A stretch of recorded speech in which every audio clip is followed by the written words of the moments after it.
Ranching, it's an important legacy to the livelihood of the West. And it's always been about cowboys and livestock. And we're not talking just sheep and goats. Because we're in Texas, and down here, cattle is king. The ranch runs primarily Angus and Hereford cattle, and then we cross them with Angus and Hereford bulls. Where we're starting to run a lot of stocker calves. They're mainly South Texas type calves that we buy in South Texas, and they ship them up here. And we've had real good luck with those the last couple of years. Livestock has been a major industry in the Lone Star State for nearly 3 centuries. And today, we're here at the Rocker Bee, one of the best-known cattle ranches in Texas. Everybody that was a young man that loved horses always wanted to come out here and work. And they had some real neat people to work with. I was a chore boy. When I come to work out here, the cowboys was off working, and they were shipping cattle all over the country trying to find feed for them in '52. It was still so dry. I milked cows and fed horses and windmilled and went and put gasoline in them pump jacks so they'd pump water and such as that. The Rocker Bee Ranch is a historic, old ranch. Been here since the late 1800s. The Rocker Bee Ranch is the same now as it was 120 years ago. There's so much tradition there. It's a big ranch, and has always been one of the largest ranches in this area. No doubt about it, ranching is part of the history and romance of the American West. Cattle, wildlife, the bunkhouse, and line camp. And the chuck wagon. It's all here. And it's all part of the heritage of the Rocker Bee Ranch. This is a special place, and I feel like we were all blessed and put here for a reason. And we wake up every morning and still can't hardly believe our luck as far as landing on a place like this and getting to work here and getting a paycheck on top of it. So it's an outstanding place to be.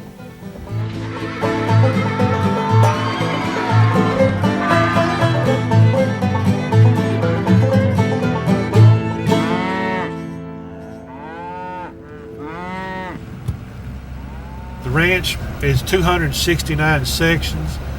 We've got a little over 110 miles of perimeter fence and I think about 450 miles of interior fence. But wait, there's more. 420 miles of roads, 50 pastures, about 33 windmills, 17 cattle pens, and 6 line camps. Besides numerous water wells, there's more than 10 miles of riverfront on the Middle Concho.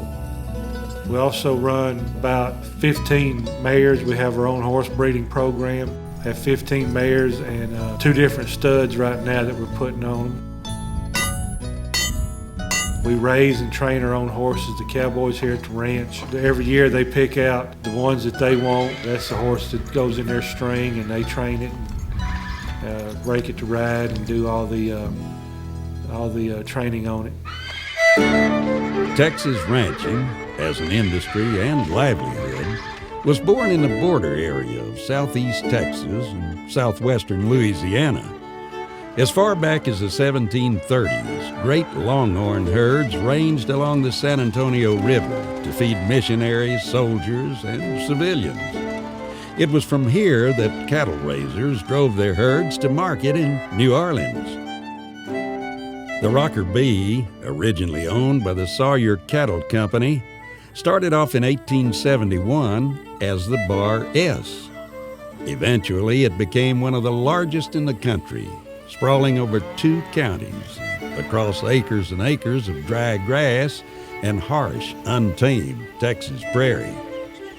In 1954, Senator William Blakely purchased the ranch from the Sawyer Cattle Company and changed the brand to the Rocker Bee. In the days that followed, the senator maintained an imposing presence.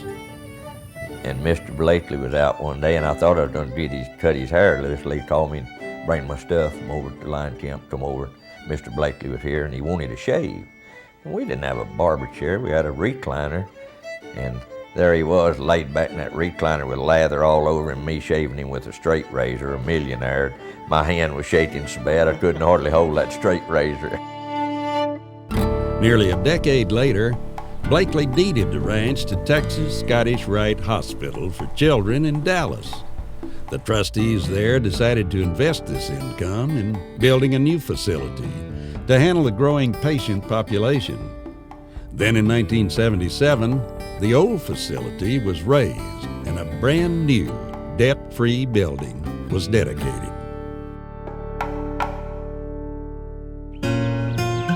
Today, Texas Scottish Rite Hospital for Children is one of the nation's leading pediatric centers for the treatment of orthopedic conditions, certain related neurological disorders, and learning disorders like dyslexia.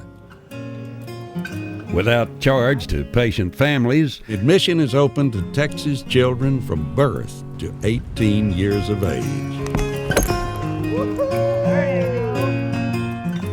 I think what makes Rocker B Ranch special is what we do here as far as taking care of the hospital and the children up there, and you get a real special feeling when you know that your labors are going for something worthwhile.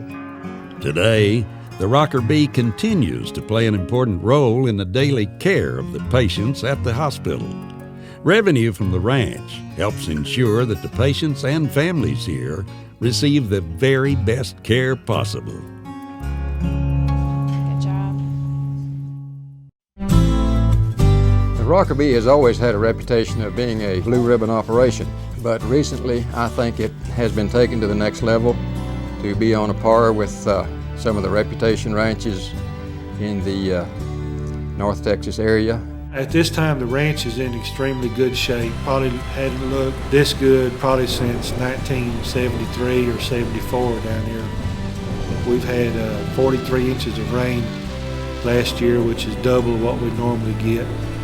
We've got a lot of grass, a lot of forage all over the whole ranch. We've got some good employees on the ranch. We've got good cattle on the ranch.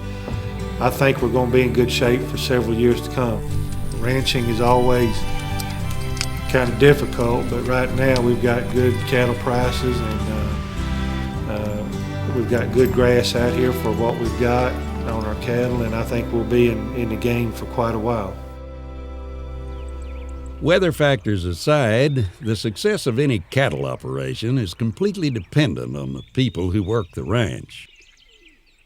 Over the years, the Rocker B has had many managers, each possessing a lot of expertise and ingenuity.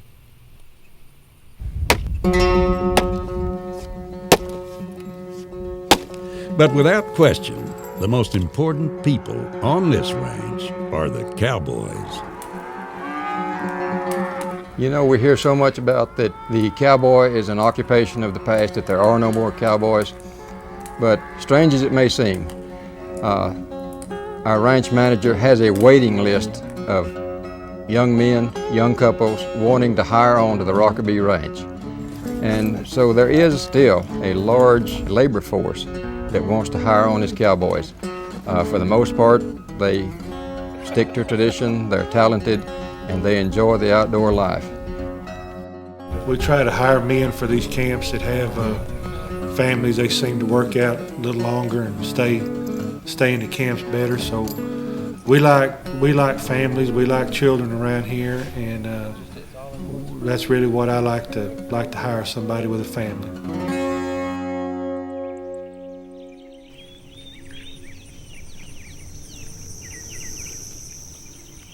Them Herefords kind of learned to run to it. In the cold darkness of early spring, Dennis Webb and about 10 other cowboys enjoy a campfire, some coffee, and a hot breakfast before the business of the day.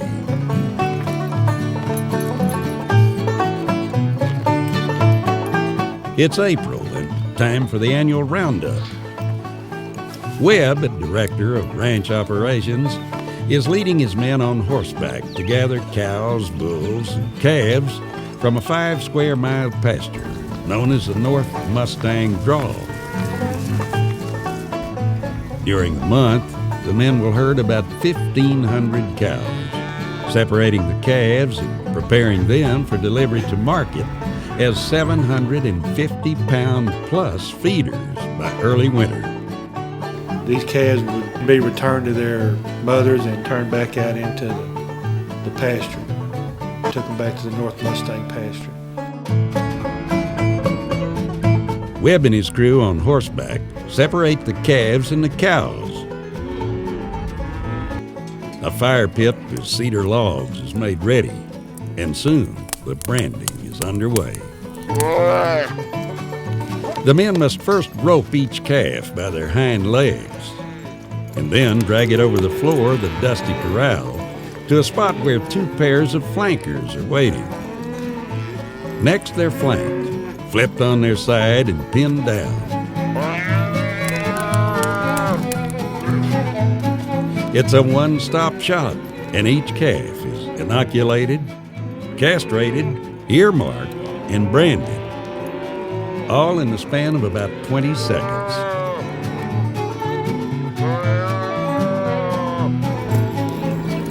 Horses are very important out here. It all goes back to the base line. It takes a cowboy on a horse to go down there and get them cattle.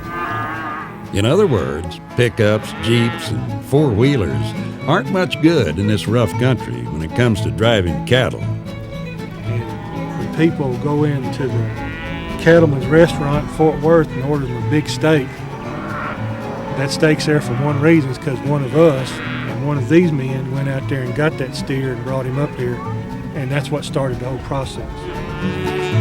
During the spring roundup, on the trail drives, the Rocker B boys know what works best for them, and they choose to make camp in teepees and sleep on their own bedrolls, just how it was done more than a century ago. So it's not that we just try to do something the old way. We try to do things that work best for us. And in our little piece of the world right here, that's what I'm concerned about, is what works for us. What works for us may not work for somebody else, but for us, it's the right thing to do.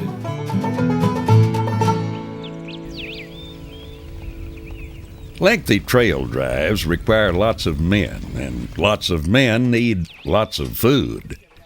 Way back when, on long trail drives, the cowboy had to carry his own pack for food and supplies. This often made for some lean and hard times during the cattle run. Then Texas rancher Charles Goodnight pondered this problem, and in 1866 invented the first version of the chuck wagon. So on long roundups, the wagon became the cowboy's lifeline. It was their headquarters and home on the range. More than just a kitchen on wheels, it was also a social spot and recreational center.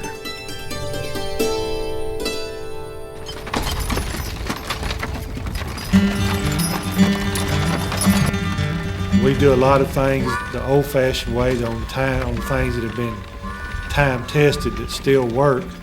We roll the wagon because it means a lot to us personally. That's something that we all enjoy, and it's part of our culture and part of what we are. The other reason that, it's the most economical way that we feel like to get the work done. And today on the Rocker B, the wagon is a natural gathering place for relaxing and family time, or just recalling the events of the day. Biscuits and coffee are regular items on the menu, as well as beans, potatoes, and goulash. And beef is always in abundant supply. Something a good wagon cook knows how to prepare in many special ways, and always with just a touch of salt. Of course, the situation has changed in recent years. They can bring fresh meat out to the wagon, and there's a wide variety of canned goods and packaged goods that weren't available back when the chuck wagon first went out. And for the most part, every cowboy enjoys his sweets, so the cook is always popular when he can make pies and fried pies and cobblers and have things like that for the cowboys for special occasions. And those cowboys can put away a lot of groceries. So we'll have to get up in the morning, get the mules caught, harnessed up to the wagon, get the remuda in, and start off that way. Tomorrow morning, we're going to move the wagon from the elbow camp to the chili trap, which is going to be about a 10 or 12 mile drive across there.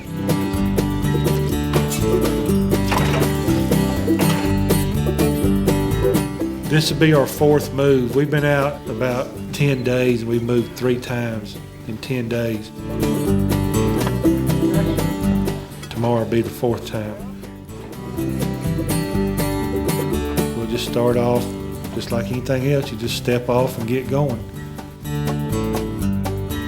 And the horses will fall in right behind the wagon, and it'll take probably 3 or 4 hours to drive across there.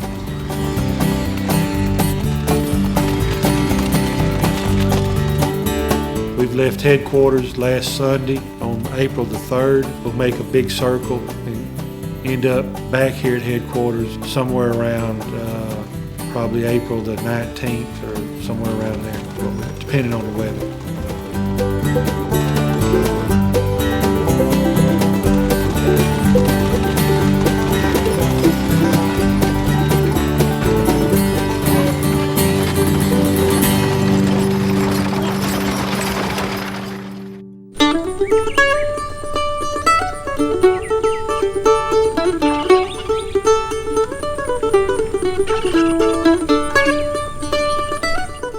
There's plenty of wildlife here at the Rocker Bee, and it's a great place if you like to hunt.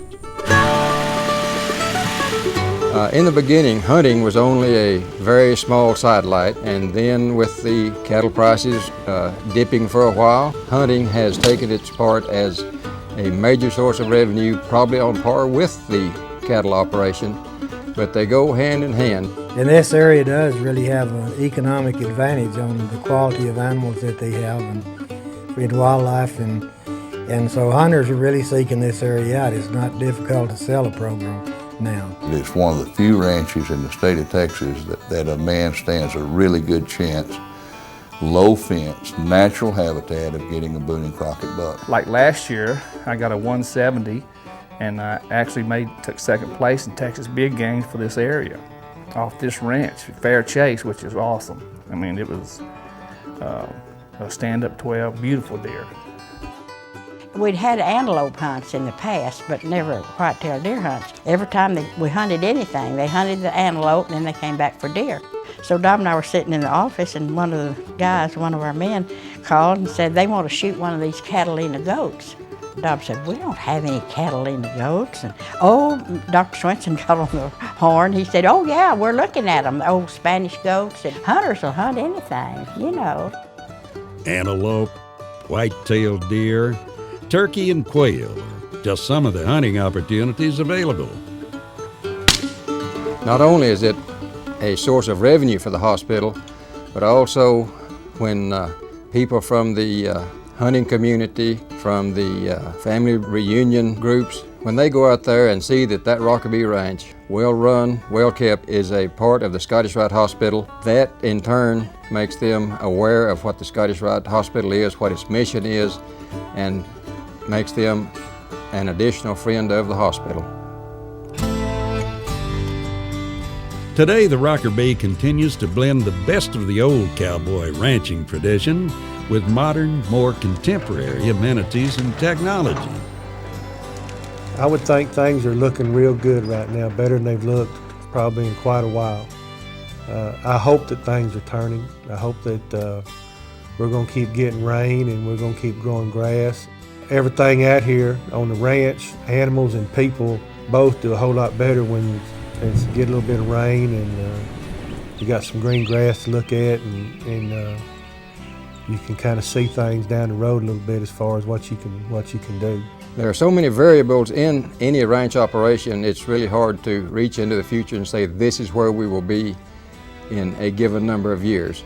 But of course, as long as we raise beef, quality beef, There will be a demand for that product. As long as we furnish recreation, there will be people coming out to participate in what we have to offer. They want to see the cowboys horseback. They want to see the cow herd. They want to see the mares and colts. Additionally, they want to see the wildlife, the antelope, the deer, and probably the varmints out there, because the remoteness, all of that is out there together, and all goes together to make a ranching operation that people should enjoy going to. We don't have a lot of money, but every one of us is a very rich person because we get to go out and see the different wildlife in the mornings that you get to see. We heard the coyotes this morning, and we saw the deer and the antelope, and there's just not any place better on this earth for us to be at. One pioneer from the Texas Panhandle said it best. You may go where you will and never again find such a people. Fearless and brave to a fault, hospitable and sociable, ready at any and all times to extend a helping hand. Round them up and you'll find fewer cutbacks in the herd than among any class of people on earth.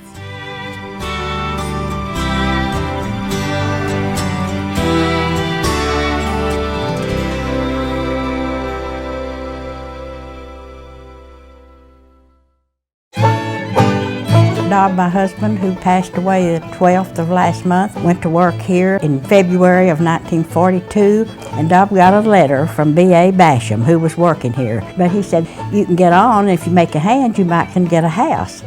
And I told that preacher at Dob's service to say he made a hand because we stayed a little over 40 years. So anyway, it was a good life. Well, we had those old crank telephones, you know, and we'd have one ring for a certain camp, 2 rings for another one, 3 rings for another one. And usually, every time somebody'd get a call, you could hear the receivers come up listening. Isn't that right? Yeah, I know I did it. There were times when the horse would come home without me because we just lived 2 or 3 miles from the Middle Concho River, and somehow or another I'd fall in, you know how that goes, and the horse would get loose and come home without me, so I would be in trouble when I got home. As you know how the camp cooks and chuck wagon cooks, how particular they were. Well, one morning I made the mistake of getting up earlier than Theodore did, and I went in and made a pot of coffee. Well, I made it the same way he did. I put the water on, let it boil, and I took the grounds and poured in it and waited till it come to top and laid a spoon across the top of it. Theodore come in about 20 minutes, and I was sitting there drinking a cup of coffee in the kitchen. I thought he'd be so proud of me. I said, "Hi, Theodore," and he didn't answer me. He just walked by me and went over at the stove, picked up that big old pot of coffee and went over to the sink, and he poured it every bit out in the drain. And he says, "Mr. Eddie," said, "I'm the cook around here," and said, "when there's coffee made, I'll make it." And after that, we were perfectly good friends, but he let me know my place. We were just chore boys, you know, we did whatever needed to be done.